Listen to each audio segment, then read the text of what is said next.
first of all, what's your name and where are you from? My name is Derek Joel, and I'm from Lower Lake, California. How long have you been traveling and how did you get here? I've been traveling on bike since July of last year, and I've been traveling since December of 2011. So it's a lot. Yeah. And how long have you been staying here in Guadalajara? Almost 3 weeks. 3 weeks. And where are you heading out now? We're going to León in Guanajuato, and maybe the capital, DF, and then we'll be going to Oaxaca, Guadalajara, Are you Guatemala. Okay. Yeah, sorry, I'm a little bit tired. And then ultimately, Steve and I hope to get to South America. Like where? Argentina? Or Argentina and Brazil, Uruguay. And what has been the most challenging situation for you so far? The challenging situation. I'd say having to leave my piano behind, because I've been playing the piano since I was very young. I had a studio in Portland where I was teaching piano lessons, and so that's the thing that I go back and forth on is the amount of biking and traveling time, and how it takes away from being able to play the piano. So that's what you were doing before starting traveling and all of that? Like just teaching piano? Yeah. That's your job? Okay, and that's what you are going to do when you come back to the United States? Well, I'm not sure when or if I'll go back to the States, but I do hope to teach piano lessons or teach music lessons. Wherever in the world? Yeah. Okay. I hope to get back to that. How much did you need for planning and getting ready, for planning the trip and getting ready, in terms of time and money? Oh man. More or less. My uncle told me this when I was considering, traveling by bike. He said, "Careful with paralysis through analysis." And what that means is it's good to prepare, but not to over-prepare. And for me, I did a little bit of both, where I read a couple blogs and talked to other people that have done it before. But ultimately, I planned the trip in 3 weeks and set everything up, bought the things I needed, and got my bike ready. In the beginning of June, I decided to do it, and I was on my way in 3 weeks. So, very short time. Yeah. And what does traveling with your bike means to you, like Freedom. Personally? It means that I can travel, I can, put it into a train, into a bus, and still be able to travel. If something breaks and I can't fix it, I can push it next to me and get to a place where I can fix it. It leaves me with the option to always be able to keep moving, and I think I like that a lot more than, say, hitchhiking, for example, where you're in more of a dependent place where you're always asking people for things. This allows me to just go, just to do it. Go and never come back. Okay. And what do you think about when you are just biking, like, usually? When you're just going with your bike, what do you think about Sometimes I think a lot, and sometimes I try not to think at all. So biking for me is a meditation where, just like if someone was to sit in the lotus position of meditating, they think about breathing, they think about their posture, and then they eventually try to not think about those things and to rest the mind. And so for me, the bike, well, it leaves me with clarity and peace, especially the amount of time that one spends on the bike when traveling. It's like a soul therapy or something like that? It's like therapy. And just a lot more fun. What do you usually reply when, like, people say to you, "You're crazy, why are you doing that? I mean, traveling for so long just with your bike."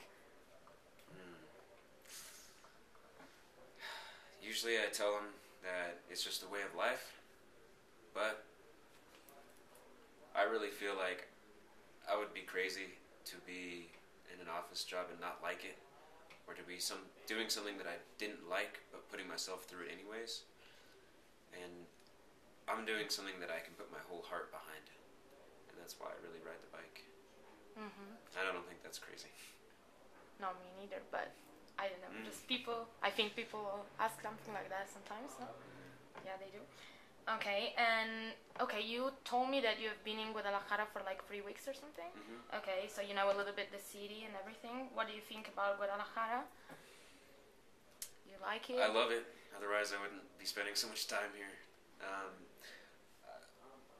I compare Guadalajara to Portland, where I lived for a few years, where they have an awesome biking culture and scene, and there's a lot of different types of cycling going on.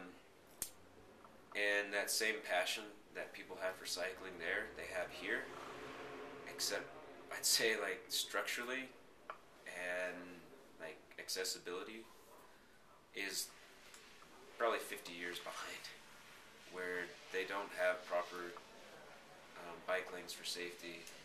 The city is a little bit more stubborn and not working with the same intensity that the people have and the same passion that the people have to bike in Guadalajara safely. And what do you think about Casa Ciclista here?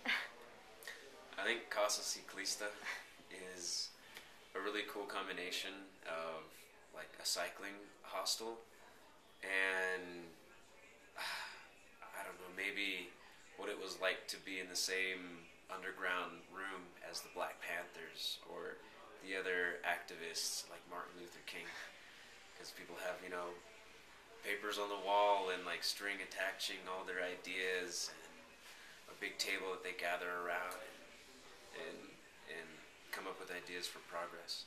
So it's exciting to be a part of that process too. Is there something you don't like about it? Something about Casa Ciclista? Yeah.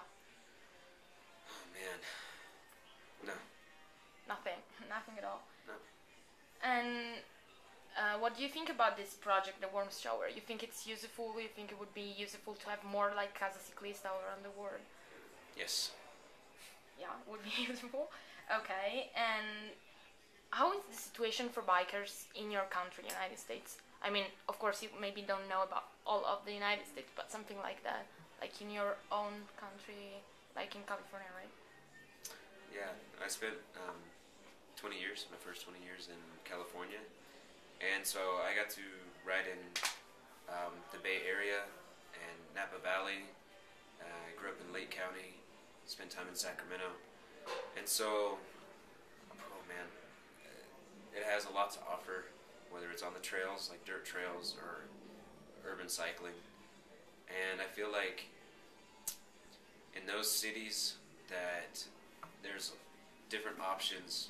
For example, the roads are paved really well, so a lot of fixie and road cycling is popular. And say in Lake County and Napa and Sonoma County, those places have a lot of hills and forests, so the mountain biking is spectacular, and people can get there really quickly from the city. In Portland, there's cyclists have a lot more rights and options. Like there's a bike path that goes around the city, and one can ride without cars next to them at all for 40 miles. So like say 60 or 70 kilometers all the way around the city, and that people can actually ride their bike safely in the city for hours and hours and hours. Whereas here, it's like you always have that thought, that awareness that takes over other thoughts. That is, it's so important to be safe and to look and see what's around you.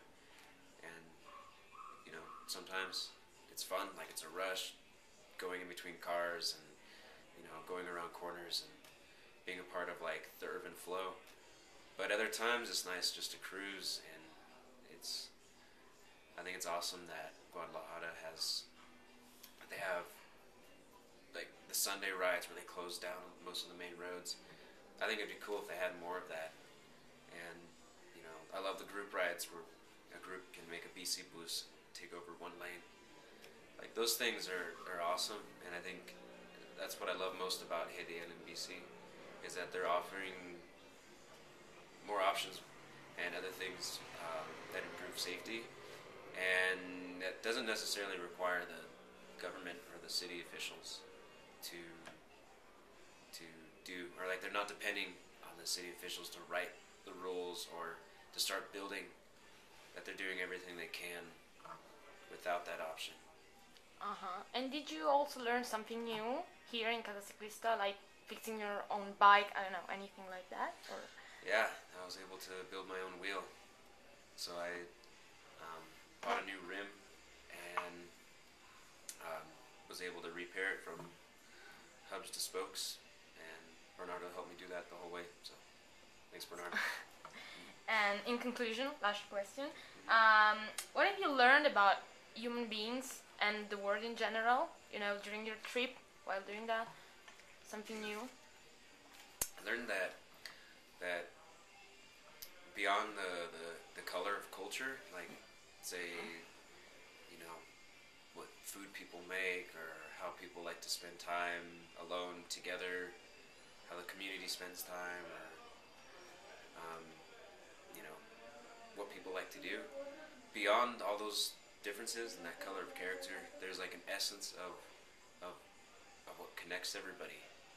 And the more I travel, the more I see that connection and how important it is, be it love or friendship or community. And I see that basic essence, and I love to see how people do it in their own different ways. That's all. Thank you so much for your time. You were very welcome.